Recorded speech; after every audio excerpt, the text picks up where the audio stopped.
What is the place of women in Islam, and what are their rights?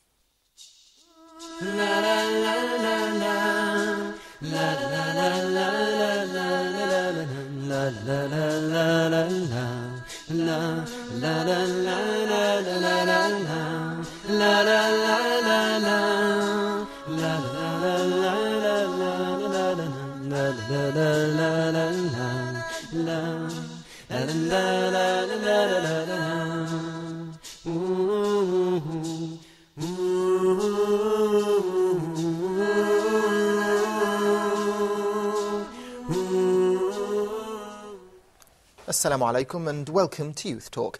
I would like to welcome my guest in the studio. I have with me Sheikh Asim Luqman Al-Hakim. It's a pleasure having you with us, Sheikh Asim. Pleasure is all mine. I would also like to welcome my three participants. I have with me Osama, as well as Mahmoud and Muhammad. Let's start off, Sheikh Asim, by asking a very simple question. What is the value or the place of women in Islam? Bismillah ar-Rahman ar-Rahim, alhamdulillah. Wassalatu wassalamu ala rasulillahi wa alihi wa sahbihi wa man ihtada bihudah. This question usually arises when we talk about women generally and in Islam particularly, because people tend to make this an issue, that they would have lots of hidden agendas coming out of it. A woman's place in Islam is a very important one, and it's logical before it is Islamic, because they constitute half of our society. They are the mother, the wife, the sister, and the daughter. So men are surrounded with women, and women are surrounded with men. So it is essential for us to know the rights of everyone, so one could be on a clear road and path while living with each other. Islam gave women their rights centuries ago, and this issue comes to the surface nowadays by people who themselves were only recently fighting with each other whether a female has a soul or not. It's almost 150 years in Europe that the discussion was heated up to say and acknowledge that females, women, do not have souls. Only recently they have come to the point that, yes, they have souls, they're human beings, and they have their rights. And so before that, in Europe and elsewhere, in the medieval ages, women had no rights at all. Islam, 15 centuries ago, came to an environment where women were inherited. So if a man dies, his son is, by default, inherits his wife, his mother-in-law. She becomes his property. In countries like India and so on, if a man dies, his wife is cremated with him. And this is still practiced in some states in India and so on.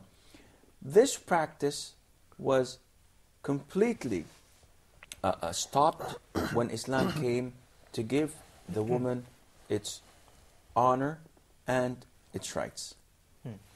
Okay, I think we'll start off with Mahmoud, for example. Maybe there was something else. Yes, I agree with this viewpoint, as I read that the Indian and the European culture in the Middle Ages and what followed it, they would estimate the woman as something like a property of a man, and if he died, this property was entitled to another person. But Islam is giving the woman all over its legacy and its history the all rights that the West never gave her. To start with, yes. Yeah.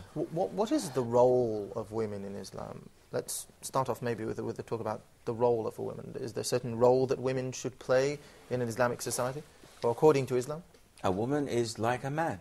Yes. They share the same role in the society. They are addressed both with the same legislations, rules, instructions, orders of Allah Azza wa Jal. They all have to pray, fast, perform zakah, give zakah, perform umrah and hajj. They all have to be kind to their neighbors, to their parents, to the next of kin. They all have to stay away from sin, not to fornicate, not to steal, not to do this and that. In that sense, they are all equal. The role of a woman is determined on her position. So if she's a daughter, she has to be a good daughter to her parents. She has to obey them. She has to care for them as the Quran instructs us to do. If she is a wife, she has to be good and kind to her husband. If she's a mother, she has to bring up her children in an Islamic way, to be kind of them, to be loving and caring, and so on. So it depends on her position. role. Yes. Okay. Hamad? I want to ask about the rule for the female to choose her husband. Okay. Is that a right? I mean, does the Right, female or- in Islam yes, have the yes. right to choose her husband? Or is she subordinated to her father? He is the one to choose. Allah Azza wa Jal describes the Muslim nation as being a nation of the middle, which is not to the extreme. In some countries, you find women to be liberal, in the sense that if a woman or if a girl is 15 or 16 years old, she has all the right to leave her parents' house and go and move on to live with her boyfriend, or go and just leave. And in some cases, the parents kick the children out of the house and tell them, you go and support yourself. So no matter what they do, if they indulge in drugs, if they go into prostitution, if they kill, steal, it's not our job. We raised you until you were 14, 15, and then you're on your own. So in such societies, a girl has the right to choose whatever she wants to do, even if she makes the wrong choice, even if she wants to become a homosexual, a tetrasexual, or whatever. It's her right. She can do whatever she pleases her. On the other extreme, there are countries and societies that impose the choice of the father and the mother on their child. So the child has no Say whatsoever. no decision. She has to marry this man, regardless of his age, his religion, his social status. This is not your problem. You have to marry him. It's a must. Islam is a way in between. Marriage cannot take place without the consent of two: the girl herself and the guardian. And the guardian usually is the father. Yes. But if the father is not there, then the Grandfather. brother or the Yes. son or the uncle, Uncle, depending. And why is that? Simply because girls are emotional by nature. So anyone could, sweet talk her into getting married to her, and then she would find out that he was not suitable. So if she accepts someone, her guardian, the father, has to approve it. Otherwise, the contract is invalid. I know that in some countries, they claim to follow some school of thought that gives the woman right to marry herself.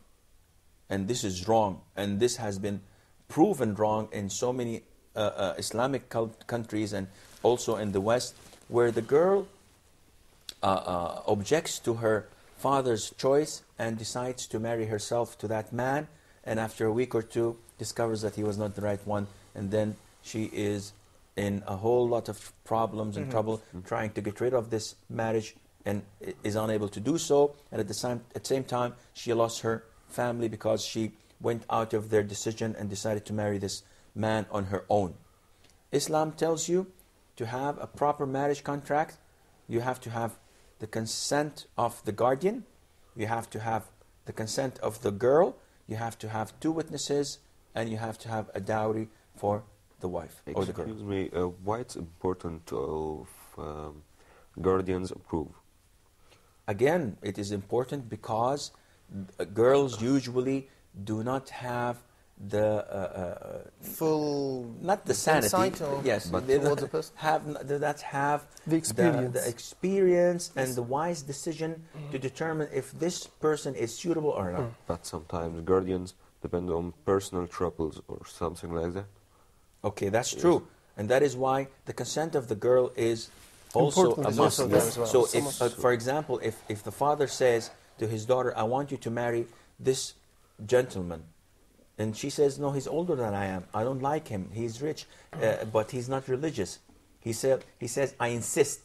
She has all the right to say, "I refuse." He cannot force her. He cannot So- force her. But, Okay. but, if a woman finds a suitable husband who is pious, religious, rich, handsome, this usually is in paradise, but let's assume that he exists. Assume he's on earth, yes. With a white horse, preferably. Knight. If he comes and the father insists on not To refuse him. he refuses Yes. him, then the girl has all the right to go Choose to him. the judge, to the Islamic judge, in a courtyard, and she complains to this, and the judge brings the father and interrogates him. Why do you refuse this man? If he does not give justifiable reasons, the judge has all the right to override the guardian's decision, and he gives this man to, or gives this girl to this man. Okay.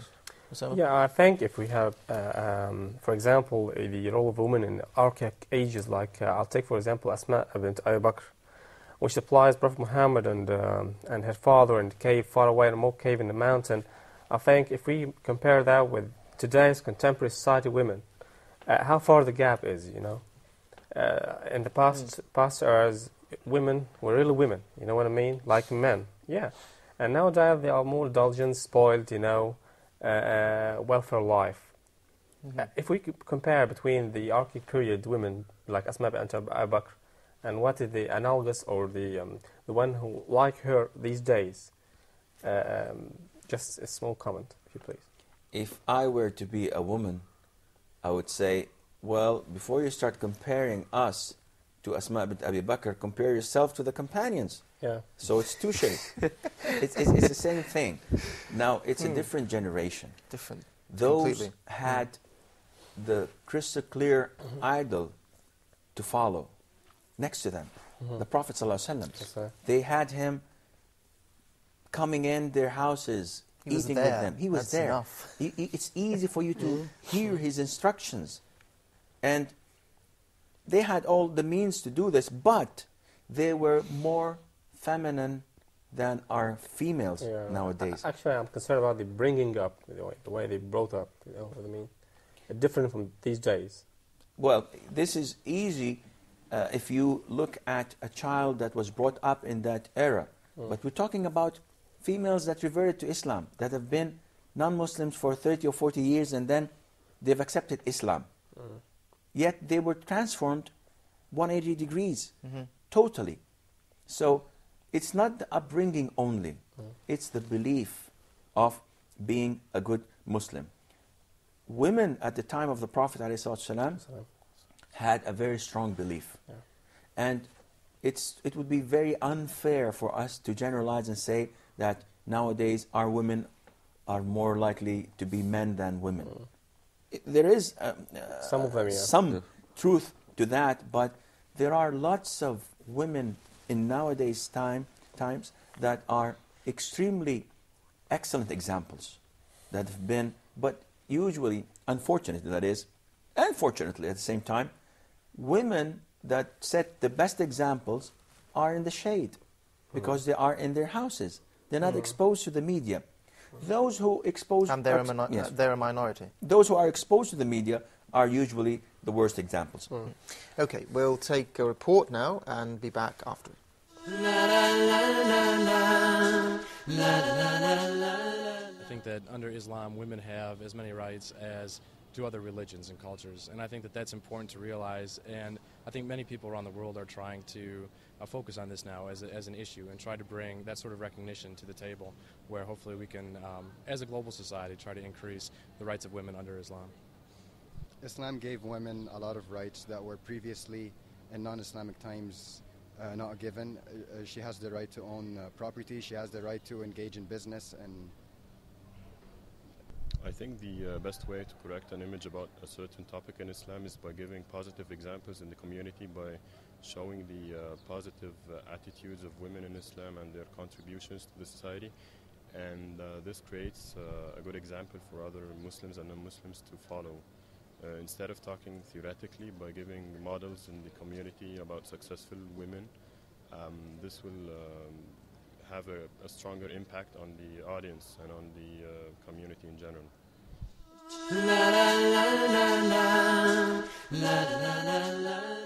Welcome back. Sheikh Asim, just a point I wanted to touch upon. Some people who look at Islam from the outside, who are non-Muslims, for example, or Western countries, be it whatever, tend to say or believe that females in a Muslim society are subordinate, are at a second level to men. Be it in the home, for example, that with their relationship with their husband, that they should follow the orders of their husband, that makes them less, for example, or in society at large. Could you correct that if I'm mistaken? No, I can't. See, no matter how you try your best to counterattack these allegations, you'll end up doing nothing because it keeps on going and going and going. Their critique is not for the welfare of women. It's for their own welfare. This can be answered by the women themselves. I could sit here for eternity telling you that everything is fine, we're okay, women are happy, but I'm not their spokesman. You have to ask women this question. And to tell you the truth, there is a difference between a man and a woman. They're not equal in the sense of that a man and his wife are equal. She can do whatever she wants by leaving the house, working without... But she does have a say. Definitely. This is not life. If you have a wife in your house without any say, this is a slave and not a wife. She has a say as we citizens have a say in what our rulers do. But our say does not mean at the end of the day it's going to be implemented. It's just an opinion. But is there a sense between, for example, the husband and the wife where there's a consultation, for example, with his wife, or that she can have certain decisions to do with certain issues? The problem is that the West looks at the problem without coming to the roots of it. To be able to imagine what's happening, you have to go into a Muslim's house and interview the girls, interview the women, and you have to be a woman, of course, because men interviewing, this is unacceptable. But yes, this takes place. I know a lot of women, and I have daughters, I have wives, I have a mother, I have a sister, I have aunts, and so on. And we talk, and they complain, but never they have complained about Islam because they're believers. They know what their religion tells them to do, and they know what the things they are not allowed to do. So, in this sense, yes, men as husbands or men as fathers have the upper hand over their wives and daughters. But women as mothers have the upper hand over their sons. So it goes here and there. Now, she is controlled when she's a wife or a daughter. But she is controlling when she is a mother. And a son cannot go out of his mother's will if she wants something else. He has to do it. This is Allah's given right to mothers. So it's not only one-way road, it's two-way. It's a two-way road. And I always give this as an example. Marriage is a boat. If you have two captains, the boat will sink. Because if I say up, you say down. If I say right, you say left. And this would not go on. There has to be one captain, and there has to be a crew. And the crew has all the right to say, Captain, with all due respect, you're going in the wrong direction. The captain says, none of your business. This is what I'm going to do. And at the end of the day, if something wrong happens, the crew has all the right to say, ha ha, I warned You were the you. wrong The captain. Now you've captain got will a have the son. responsibility. Yes. Okay, Muhammad. Is it right for the woman to choose their job? Is it right for a woman For to women to choose their job, for have a job, Yes. for example? Well, okay, so not have a job. let's tackle it first from to okay. have a job, because I think Sheikh Qasim will comment on that. Well, see, to choose a job, this means that she has lots of jobs to choose choose from. from. But this is not a problem. The problem is she allowed to work? The answer would be depending On on the situation? of her occupation. So if she wants to work as a belly dancer, then this is not work. Not like that. It's This art, is see. Then okay, as long as you refuse this, this means that there is a level that you will not accept. True. Yes. Okay. Now, as Muslims, we have to know what is the level. Who draws the line? Is it me and you? No. Is it society? Or is it the Quran and Sunnah? Quran and Sunnah. Alhamdulillah. Then, from here, we can easily go on and move forward by saying, a belly dancer is not acceptable. An actress is not acceptable. Maybe. Why? So actress, sometimes they are acting for a purpose. I mean, religious episodes and something, Yes. you know. Okay, a belly dancer dances for a purpose. Not, No, but what Pilot she's is It conveys something what what else. she's doing is different. Yes, the- something else. Okay. You know. I exactly understand where you're coming from. Coming back to the red line, Okay. who draws the red line? Quran and Sunnah. and Sunnah. Does the actress work involve working with the opposite sex, men? It has to be actors, right? Yes. There has to be a director, with all due respect to the director. Yes, yes. There has to be sound engineers, there has to be other men. So this mixing in Islam is forbidden. Mixing with the opposite sex. I cannot work with a woman because Islam tells me you have to put a partition. Allah Azza wa Jal. And I don't want to go into, but I think Yes, it's yes. helpful. It's good to clarify a few things. Allah Azza wa Jal tells the companions, such as Abu Bakr, Umar, Uthman, Ali, whenever they want to ask something from the wives of the Prophet house, who are their mothers, huh? Yes. The wives of the prophets, the wives of the Prophet are Yes. the mothers of the believers. Believers. So Allah tells them, whenever you want to ask something from the wives of the Prophet, ask it from beyond a petition. And Allah gives us the justification. This is Surah Al-Ahzab. Allah tells us that the reason, because this is purer and cleaner to your hearts and to their hearts. Whose hearts is Allah Azza wa Jal talking about? The hearts of the companions and the hearts of the mothers of the believers, the wives of the Prophet.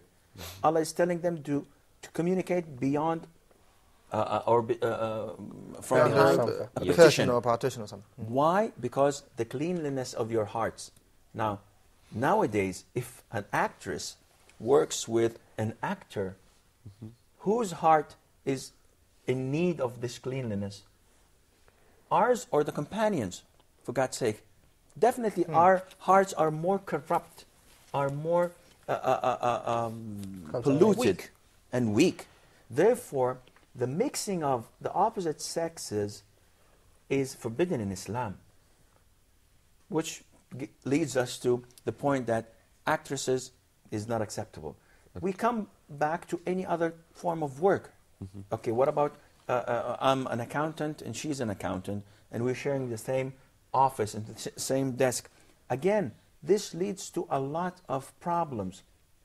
In prayer, Allah tells us, the Prophet tells us that the worst row of the congregation of men is at the very end. And the worst row of the congregation of females and women are the very beginning. And the best are the very beginning for the men and the very end of women, which means stay as far Distance. as possible. If wearing perfume for a woman is forbidden and is a major sin, if touching when shaking hands a man to a woman is forbidden and is a major sin, What about then shaking hands in gloves or something like? it's again Same, same thing, right? Yeah. same thing, because the glove does not prevent you from, or does not allow you to Sensation do was still, something. yeah. You cannot touch her face with a glove or course. touch her whatever with a glove, because it's the same gravity of, Yeah. of sin is there. This means, and this leads us to the point is that a woman may work, but you have to provide her with a proper working environment. That is, she has to be far away from men. She can work in a in a hospital that is hospital is- completely Patients. for females. That's hard. Patients For may have females. That's hard.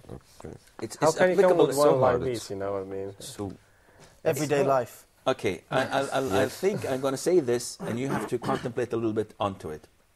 Islam is a religion Yeah. that is a frame, and our life is a photograph.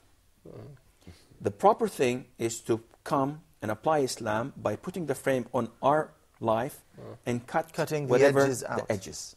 Now, what you guys are trying to convince me of Is to is make the- trying to make the the frame a bit little bigger. here or there. Okay, we'll take a quick break now, and then we continue after the break.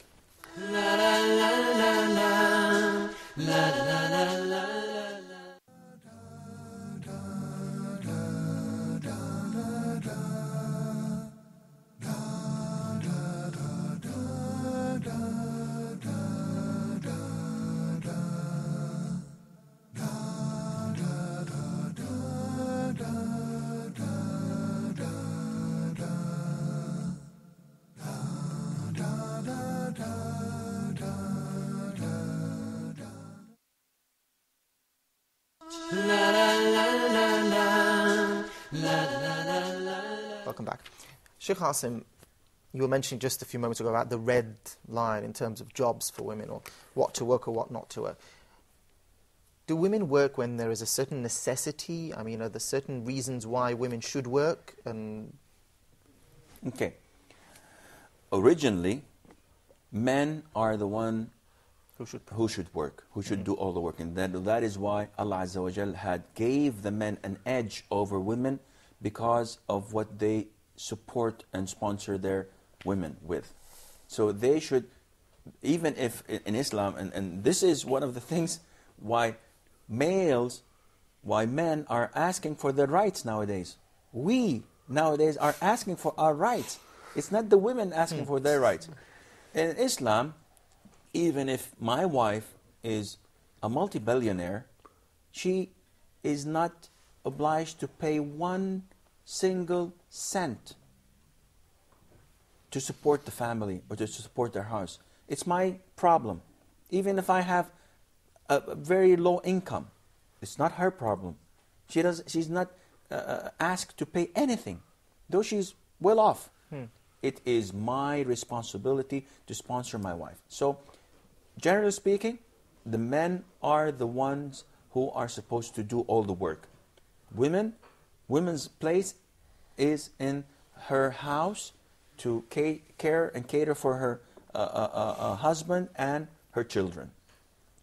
If there is a necessity, or if there's a need, or if she wants to fill up her time, she has access time, and she wants to utilize it, she may work, but she has to work with or under the conditions that Islam allows her to do so.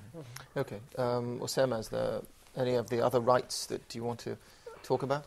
Yeah, what about the, like, if women have the right to vote in policy life or something? Is that possible? Is that's a political aspect of... I believe that But because voting- society, consists of women and men. Like, if we are going to have a president or something, yes, we need the vote of a woman. well, again, if you have one, it's not gonna. In Islamic world, Yeah. this is No. not the It's case. not the situation. Yes, it's not the determining case. Not even the votes of men would count, because Yeah. it's there. Love it or leave it. You don't have a understand. choice. But in the so-called democratic countries, in the Muslim world, they do apply this, and women have the ability to vote. Islamically speaking, it is a controversial issue, because those who have a say in how the government or the state is run, those have special characteristics to them. So they have to be people of intelligence, of highly qualified, and it's called in Arabic Ahlul Hilli wal Aqd, those who have a say. So they have to usually be the generals, the scholars, the top professors, those who know what is good and what is not.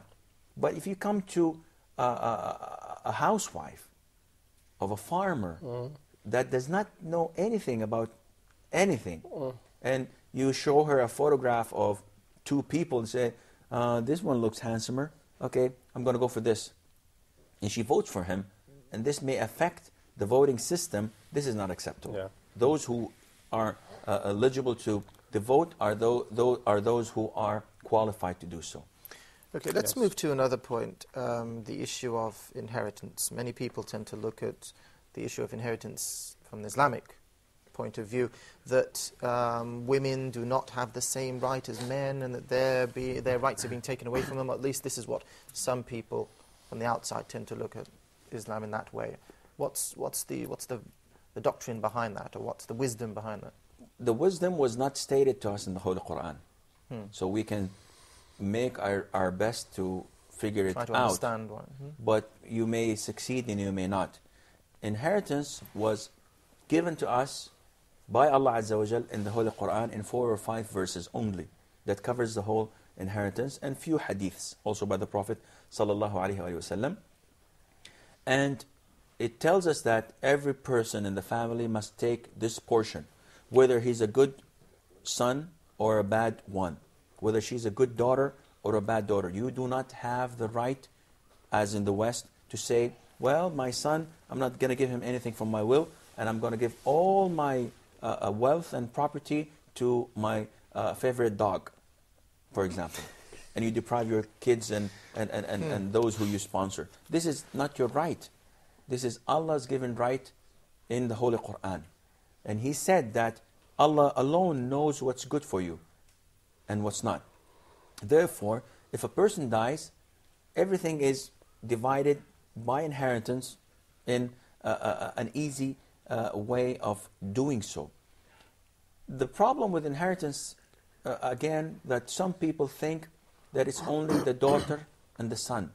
In Islam, if a person dies and he has kids, sons and daughters, the son has twice the daughter.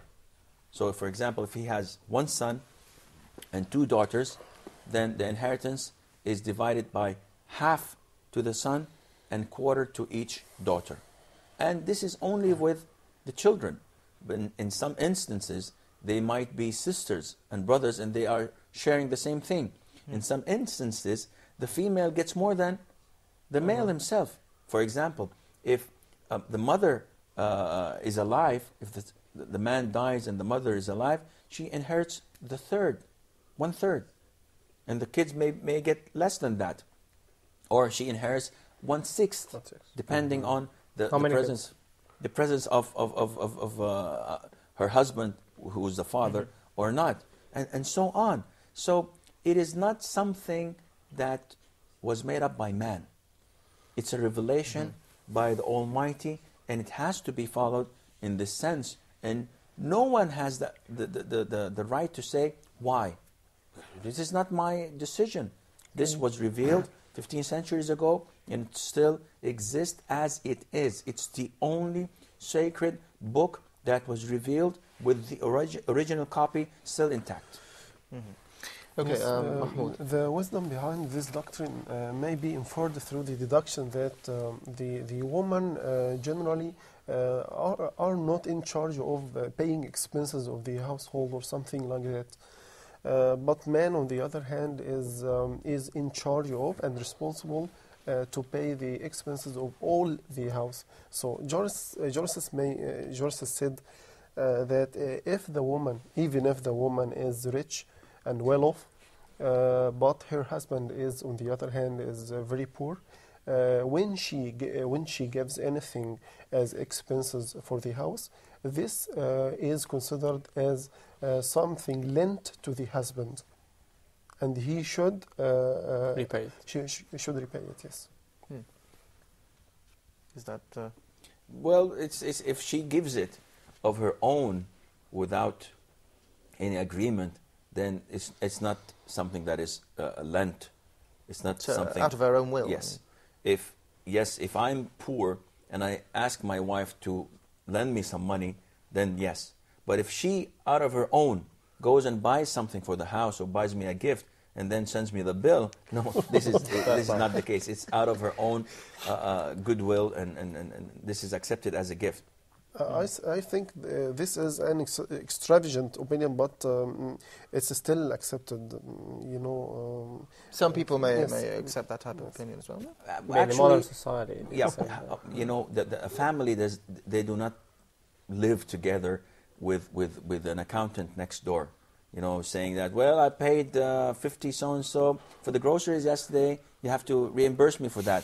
It is easygoing. Yes. If the man is in a crisis, financial crisis, he seeks assistance from his wife, then this is borrowing. Oh. But if she, on her own, wants to buy a dress for tonight's party, she's invited to a wedding, and the husband doesn't have the money to do so, he's not obliged to do so. Yes. Because he's obliged to sponsor her, to support her, to put the food on the table, to buy her decent clothes. But if she insists on accessories wearing Gucci or Yves Saint Laurent for every weekend wedding she's invited to, he has to be a very big crook to support that. Ah, okay. The issue of polygamy or a number of wives, again, this is one of the issues that certain people look at it as though this is taking away the right of a wife. What's your say in that? Are you married? No, I'm not. So you're not thinking? No, not okay. yet. Because I had to have my reservations before going. This is a very critical situation, but it's very easy. Polygamy has been there since God knows when. The messengers of Allah all had more than one wife. Abraham, for example, had 2 wives. The mother of Isaac, who is the father of Jacob, who is Israel, and all the prophets of messengers of the sons of Israel come of his descendant. And he had Hajar, who is the mother of Ishmael, yes, who is the grandfather of our prophet Muhammad sallallahu alaihi wasallam. So he had 2 wives. David had lots of wives. Some narrations say that he had 1,000 wives, and he was a prophet and a king. Solomon had 100 wives. Yes. And some narrations say, no, he had a little bit more than that. So all the messengers of Allah had more than one wife. And polygamy is a very important thing in life, because by looking at the current situation, men die, not because of women, but women are one of the causes. Men die more than women. Yeah. And you have the rate of women more than men. Men yes, especially in wars, associate themselves in wars, car accidents. They're careless drivers compared to women, so they say. They die because of blood pressure, heart diseases. Diabetes. Nothing happens to them. They're always, safe and never sorry. They're always intact, women. It's not Islamic to say touch wood, but this is the situation. So you end up at the end of the day with more women than men. So if you give every man a woman, you have a surplus. Mm-hmm. And by nature, women must look for admiration. Mm-hmm. So if they don't have a husband, they have to put on, wear their makeup, they have to put their perfume on, and then try to look as beautiful as possible. You are faced with a problem here. Like Germany after the Second World War. Germany, like yes, Iraq, like Iran, yes, like Bosnia, like Chechnya, like everywhere you name it. We have the problem here. So to encounter this problem, Allah Azza wa Jal has given us the choice to marry more than one woman. This is not only for sexual pleasure, and this is the worst thing that a man could think of, because it is a lifetime, and it's a house that is built on marriage and love, not only on sex. Okay, we've got a report now about polygamy, and after the report we'll continue with Sheikh Asim.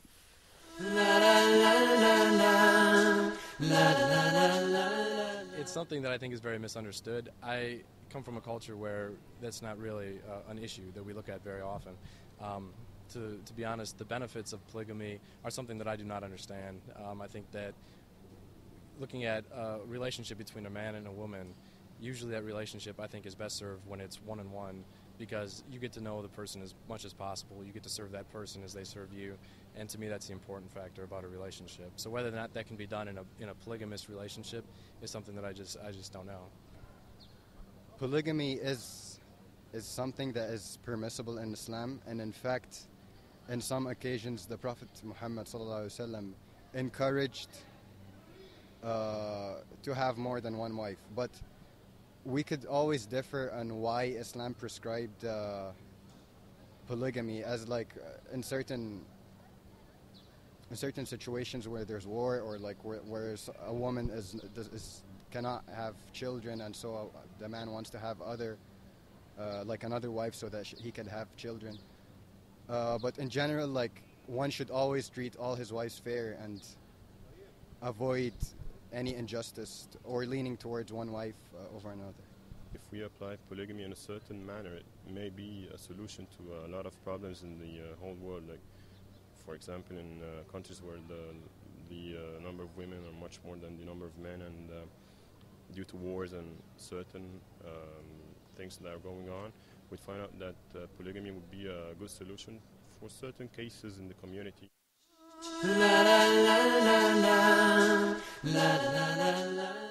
Sheikh Asim, you just mentioned a moment ago about the wisdom or the reason behind polygamy, but is it something that's advisable? Is it something that's preferable? Is it something that's okay for everybody, kind of thing? Islamically speaking, it depends on the situation. Allah Azza wa Jal has allowed us to have a second or more wife, providing that we are fair. So if you cannot be fair, then it is forbidden for you to marry another wife. And this fairness is interpreted in the sense of supporting both families equally and spending enough time with both on equal basis.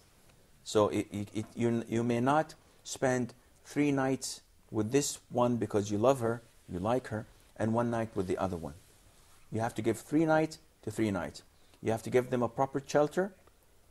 You have to support them equally. So if you buy this one a dress, you have to buy the other one a dress. If you give this one pocket money so-and-so, you have to give the other one as much.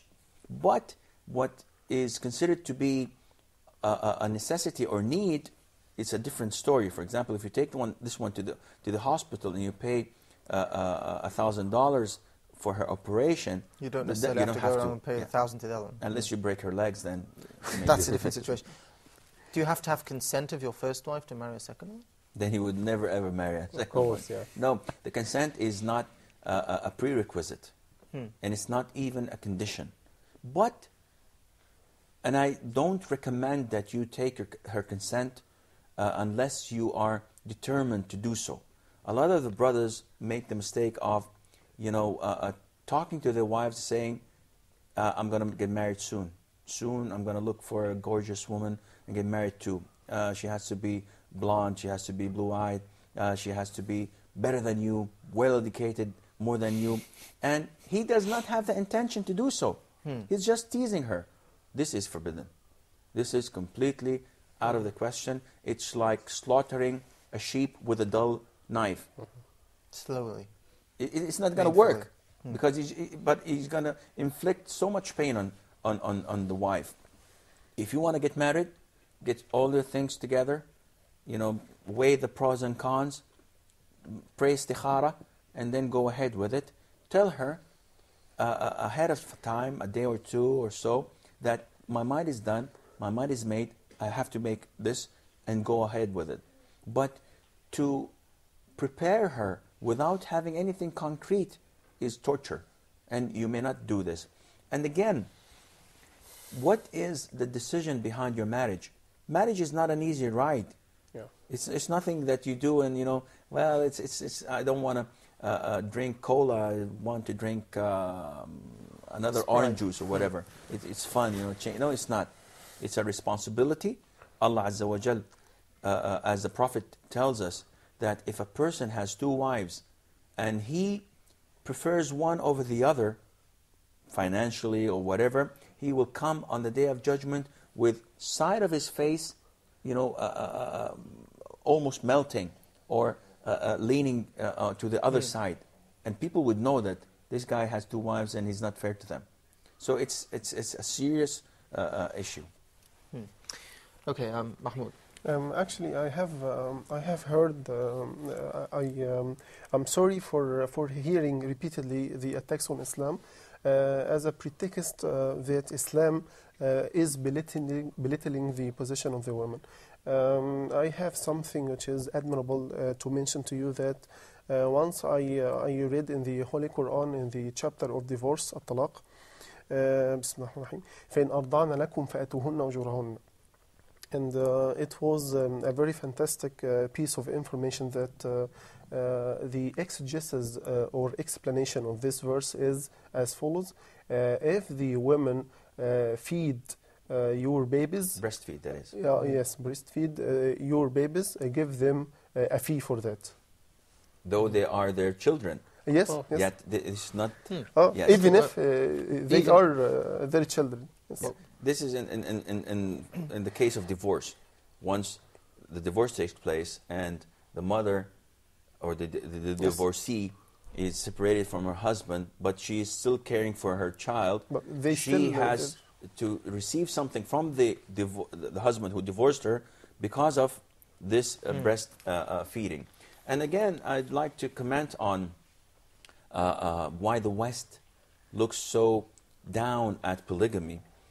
In so many countries, it's forbidden to have two wives. In the States and in Europe, you have only one wife registered in a civil court or as a civil marriage. The other one is not registered. So, and sometimes they can sue you because of that. Yes, yeah. It's very awkward, because if I have 10 girlfriends that I'm living with at the same time, this is acceptable. But to have this as legal marriage with legal kids and everybody knows about it, it's not in the hiding, this is forbidden. Islam tells you, no, you have the power to do this, you have the urge and need to do this. Your wife can be sick, can be ill, can be occupied with caring for her parents, can be working, and you have the need for that, you may get married again rather than go and cheat on your wife. So polygamy is the answer to all the West's problems. And I know lots of people who are living in the West with their, black book or blue book with all the names and numbers of whatever he is in that state or that city. He calls an ex-friend, an ex-associate, and he spends a night, a one-nighter or so on. In Islam, this is completely unacceptable. You want to have a relationship, have it within the constitution of, or the institution of marriage. This is, everyone knows about it, it's open to all. I think that's the difference between us and the Western society. They want to be deliberate from responsibility. Like they have dozens of girlfriends, that's been a great chance for them, but if two more wives, that's going to be a lot of responsible for the men. And that is why marriage is about responsibility. They want to be away from the legal bond. And another point is the issue of us projecting ourselves, us as Muslims, projecting the image that sometimes this is projected the image that women are, as I mentioned before, subordinate level, or they're not taking their rights or whatever. Are we in a sense to blame at all for something like that? That foreigners or Westerners or whatever look at us that see examples let's say they're minority examples, they're small examples, that women are not having the rights. So should we play a role in showing the true way, or? I think that we should enlighten people of the situation and tell them what Islam really is. Now, they have a lot of critique about us. They don't give us a chance to say what we think about them. For example, if you open any satellite channel, news channel from the West, you'll find out that the man is properly dressed from neck to toe, while the woman is exposed. The more she exposes herself, wearing a very mini skirt, showing her cleavage, and exposing herself, then she is more famous than the other. What happens if the thing was reversed? What happens if the man comes with a nice T-shirt or a short, and the woman comes in veil? They will ban this